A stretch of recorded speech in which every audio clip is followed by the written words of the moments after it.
you live. I don't want to know where you live. I don't care about your family. My family's none of your fucking business.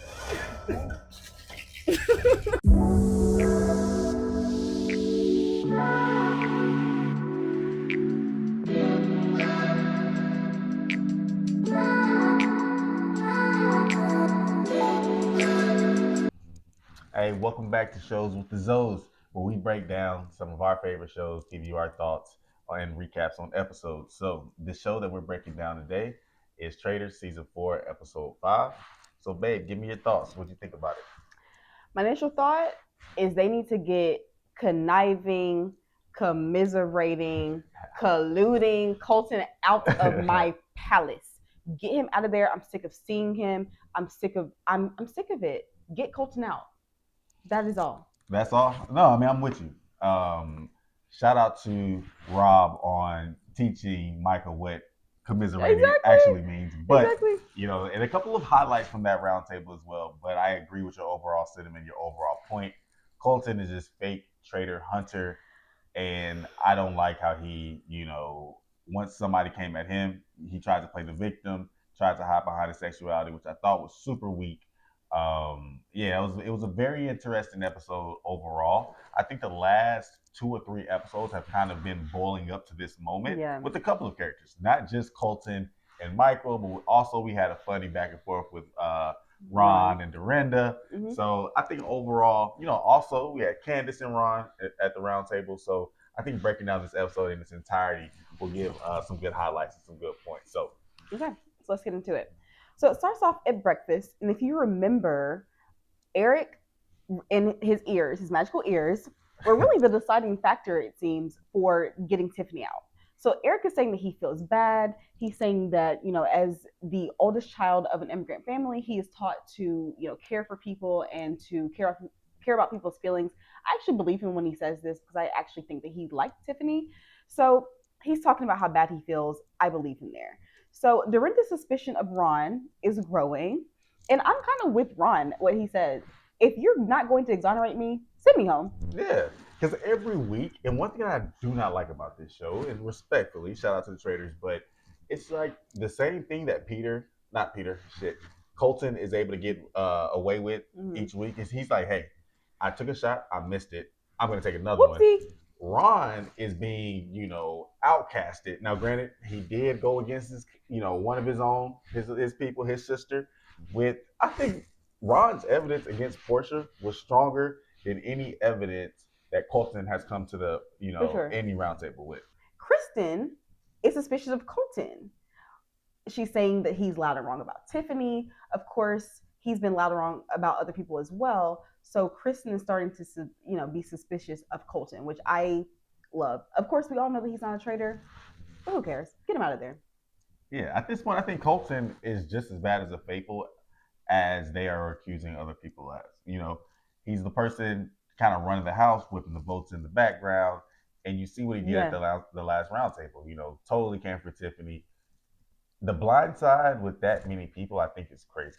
You know what I'm saying? I think with that many people left in the house, I think you can objectively kind of, do your research, ask around. And he wasn't doing that. He was more so, hey, I'm going to take a shot and just please back me up. Yes, because I'm honestly. Colton. No, that's actually exactly that's what he was doing. I'm going to take a shot, write the person's name down that I'm going to write. Yeah, that's honestly exactly what it was. So they begin to discuss Colton being a gay bachelor. Of course, when he was the bachelor, he was purporting that he was straight. Dorinda is saying that she wishes that she could have been on his season, and Colton said that he dodged a bullet. And honestly, this is one time I'm going to have to agree with Colton. She is lucky that she dodged a bullet. Yes, so if you remember, the people who are up for murder are the people who got their shields burned in the last mission. So the last to come in from that are Tara and Johnny. And so we realized that Monet has been sent home. Yeah. And honestly, I think that I'm a little bit disappointed in Candace for allowing Lisa to send Monet home. I think that Monet was a number for Candace. Yeah, I think Candace is not playing the game from a strategic standpoint.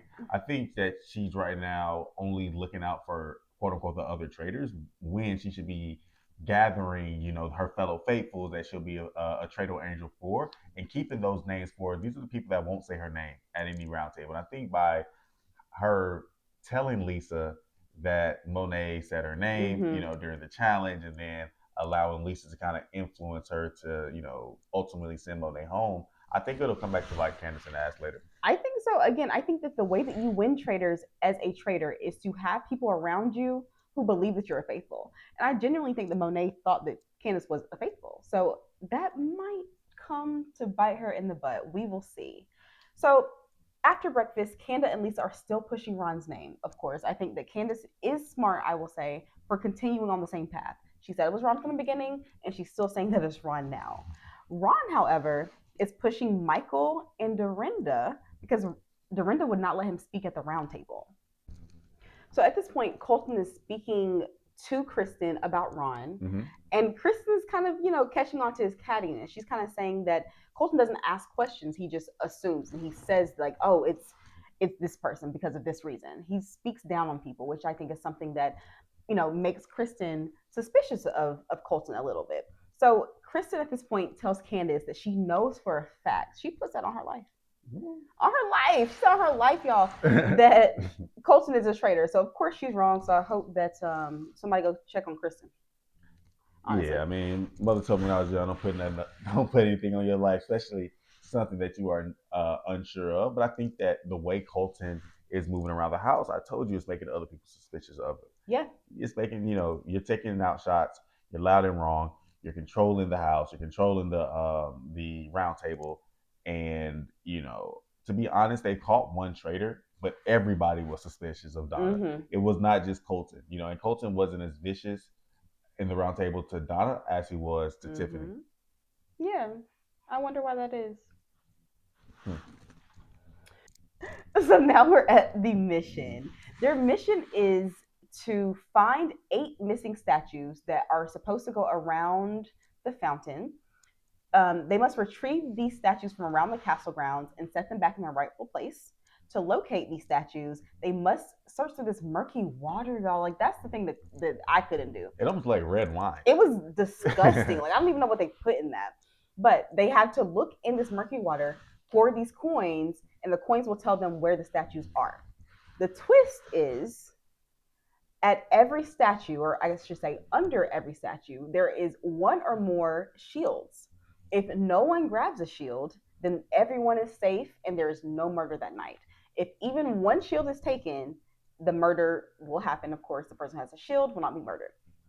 So what do you think about just initially the mission here? I thought that it was interesting, right? I think that, having the option of, if one person takes a shield, then, the traitors have the opportunity to do a murder. But if nobody takes a shield, then they can't murder. To me, I'm thinking, okay, as a traitor, how do I either influence somebody on my team to take a shield or get a shield for myself? Exactly. I think that should have been the gameplay of the traitors. Yeah.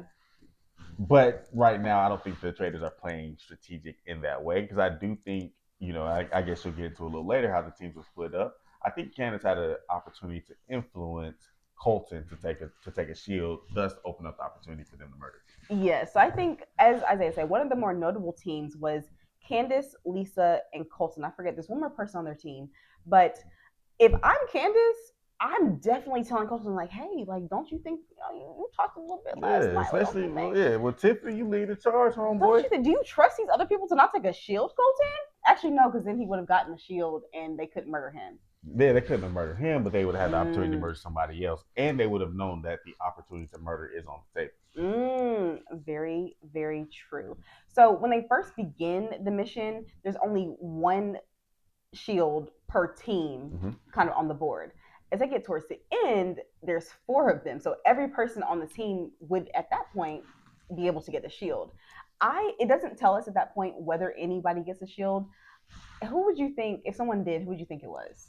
I think that, knowing what we know now, we know that it wasn't, Candace's team, yes. So it wasn't. And it wasn't Rob's team. Yeah, it wasn't Rob's team. So I honestly think that I don't think anybody took a shield, to be honest with you. I think that the traitors won't have that opportunity. I think people were trying to play it as fair as possible. We're trying to trust one another. That was my initial thoughts, because we didn't even see anybody from the production standpoint reach their hand or truly even contemplate. really touch it. Yes. Yeah, contemplate. We did see Colton kind of contemplate, but we do know from Candace and Lisa that he didn't grab one. So I personally think that if anyone took a shield, it was somebody from Dorinda, Michael, Johnny, and Natalie's team because they were tempted. Again, towards the end, there were 4 shields. So again, the whole team could have been shielded. I really hope that they did because I want them to murder Colton. If that hasn't been clear enough, I need to make that very clear right now. I need Colton out of the castle. Okay, so after the mission, and again, they successfully completed the mission. After the mission, everyone goes back to the castle, and I just have to know, this is our first mention of Harry Hamlin, who is Lisa's husband. We all know that Lisa loves her man, so I just think it's funny that we didn't hear about him until episode 5. So in the kitchen, let me just tell you, these people love a good kitchen argument. Yes. We're in the kitchen, and Colton says to Michael, does Alan stay in his outfit in the turret, or does he change? And Michael says, you would think you'd be more humble for someone who just missed last night. And honestly, you would. I agree with him. Like, what do you mean? Why are you so arrogant right now? Like, you're wrong. Yeah, and the way that he does it is super condescending as well. Like, he's waiting to, it's a full kitchen. Michael is. So he had an audience. Yeah, you know how Michael eats. He put his plate in his mouth, right? He's trying to eat his broccoli. His vegetable dinner. Yeah, his steamed broccoli or whatever. And then Colton opens up with that question, and as a faithful, how would you respond? Like, how do you respond to that kind of question? You know, and I honestly thought objectively that Michael answered it in a good way. You know, it's like, hey, what are you doing? Like, to me, if somebody's asking those kind of questions and automatically assuming that you're a traitor based on the questions that they ask, I think you're a traitor. I agree. And I have to say, I will not forgive Colton for a multitude of things, but one of them is making me agree with Michael Rappaport. Yeah. Okay? Yeah. Will not forgive him for that. So Michael calls Colton a failed ringleader. I agree. Michael says, I would be asking questions instead of pointing fingers. Everything that Colton accuses other people of, he does. And that's true. It's the truth. It's very irritating to me. We've already talked about it, so we will move on. We're now at the round table, and Candace, as the good faithful that she is, she starts us off and she asks if they want to talk about the kitchen argument. Because again, they love a good kitchen argument. Michael starts us off and he says that Conniving, commiserating Colton is a traitor. And he says that no one would be better at keeping a secret than Colton. And I think that everybody at the round table kind of takes that to mean that Michael is saying that Colton could keep the secret because he was closeted for 29 years. What did you think about this? I think that's not what I got from it initially. But I do hate that Colton and some of the other castmates took that moment to play victim. And they took the moment to play the victim. And they also took that moment to discredit anything else that Michael said coming after that. Because Natalie, she was like, hey, well, you know, what do you mean? You gave him the opportunity to explain. And Michael attempted to, but after that, after Colton put on the cloak of a victim, you know, then it didn't really matter, you know, what Michael had said because Colton was now offended because he said, hey, do you think it was easy for me to hide for 29 years? And nobody said that. You know, nobody said that it was easy nor hard, but objectively, if you are able to keep a secret for that long, you could keep a secret of being a traitor for 4 months or for 4 weeks, or however long it is. I can agree with that. And I don't know if that's what Michael was alluding to.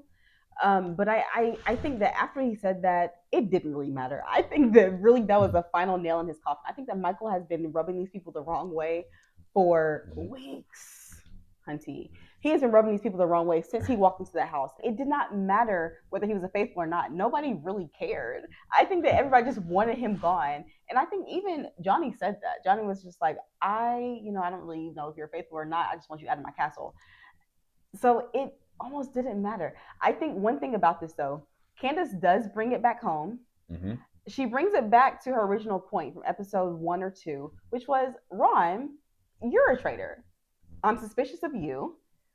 And Ron has to defend himself. I think Dorinda hops on that train, but Ron has to defend himself. Yeah, and I think Ron has done a pretty good job. I mean, he sets the ultimatum. Hey, either exonerate me or send me home. Like, but Mhm. let's not have this same conversation about me sending home Portia when I thought I had good evidence. And you can continue to write my name down, but I've already told you the reasons why I voted that way. And Dorinda made it super funny when she's like, "Well, Ron, I've made an effort to get to know you. I've asked you about where you're from. I asked you about your family, and you give me nothing." And I think Ron's response to her was classic TV. Literally, it told her, "My family's none of your fucking business." And if you could have seen the look on Dorinda's face when he told her that, Gagged. nobody. It's probably been a while since somebody's put Dorinda in her place. But Ron was like, "Hey, let me park you here and have you sit down. Leave my family out of this. I'm trying to be objective and find these traitors. So forget if you like it or not, but this is my method." Yeah, I think one thing that Ron does almost brilliantly is that Ron is kind of seemingly quiet all day, and he really just lets other people talk themselves up to the top of the list. Yeah. It's like every single round table, they get even there are people who want to banish Ron, but it's just like Ron does not say anything to anybody all day, and by that time, Colton has chosen somebody else, and he has gotten everybody else to think that it's someone besides Ron, which I think is why he's still here, to be honest. So it is what it is. So again, as we said, Michael, the final nail was in the coffin. I think that once you start offending people and once you get to a point where people no longer like you and want to play this game with you, you're out of there. Yeah, and I actually hated it for Michael because I think that he was fighting an uphill battle coming into the round table. But as soon as Colton, who has more influence in the house than Michael currently, took on that role as a victim and, alluded to, "Hey, Michael, you're talking about my sexuality by me, being able to be a good trader," then he was doomed for it. And he said that Colton said that he didn't feel safe. And my thing is, you're literally a stalker. Your ex-girlfriend literally had to take out a restraining order on you, but you don't feel safe?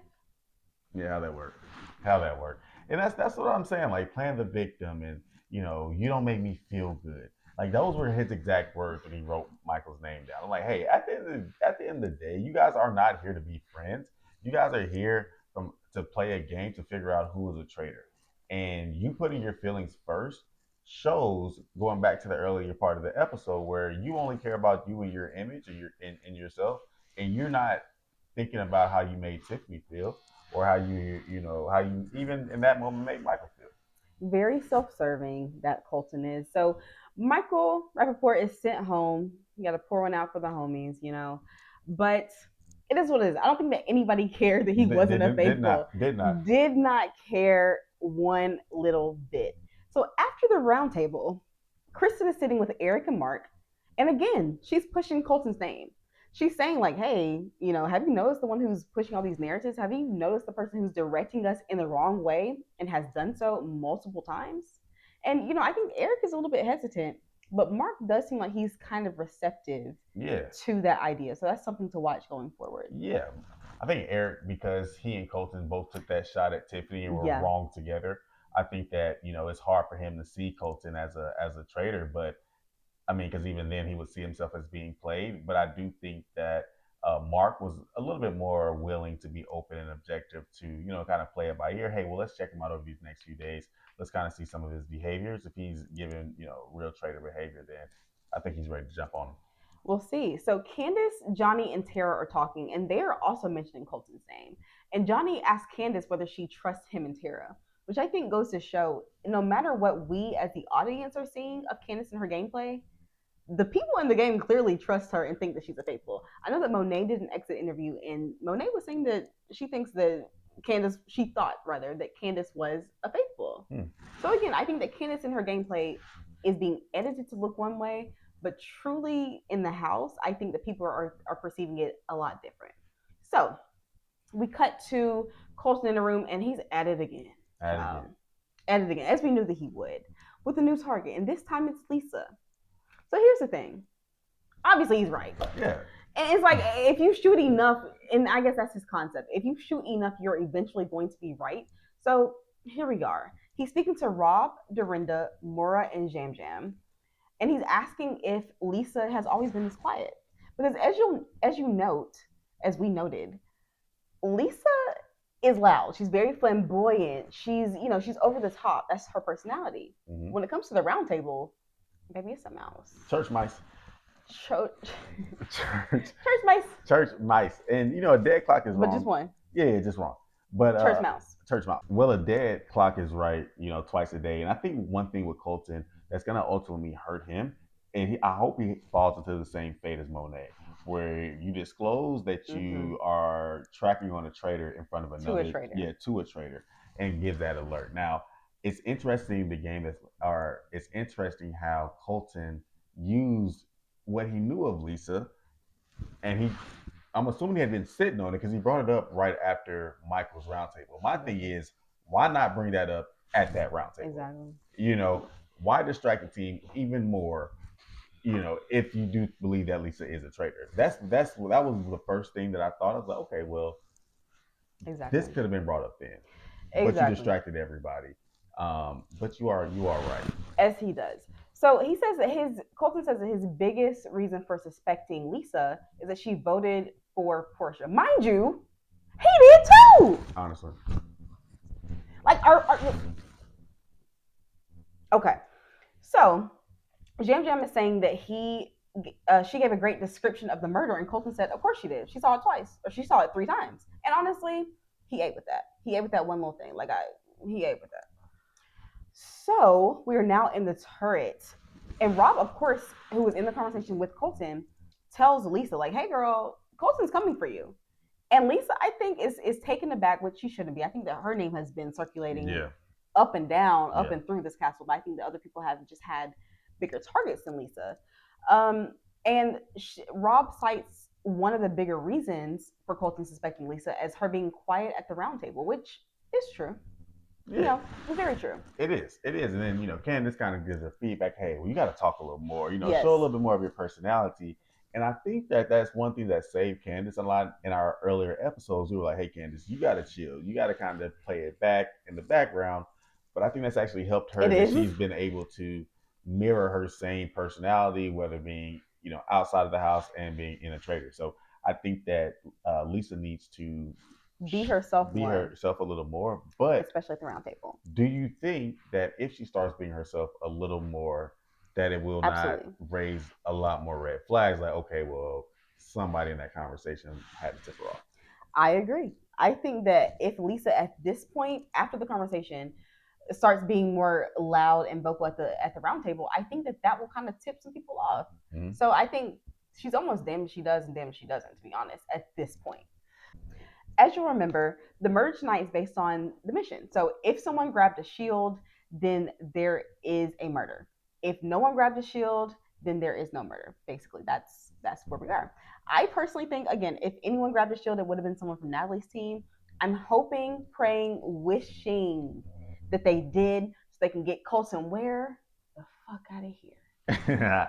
Okay. Yeah, me as well. I think his time of running the house, running the castle, it's really been bad for the game, to be honest with you. I think that other seasons you've had episodes where somebody has run the castle. Like I can think of last season where Boston Rob kind of ran the castle for about 4 or 5 episodes, but I think that he was a lot more tasteful at in attacking people. Even when he came at Bob the Drag Queen, I think he was not disrespectful or condescending. He actually was coming with facts. So, but what Colton is doing to the house, I think that is bad for the game, to be honest with you. Yeah. I agree. So that is it for Traitors Season 4, Episode 5. Thank you for watching. Don't forget to like, comment, and subscribe for more content on Traitors and other reality shows. Also, let us know your thoughts. Let us know who you think is going to be the first traitor out. And let us know what you think about the rest of the season. Thank you, and we'll see you next week.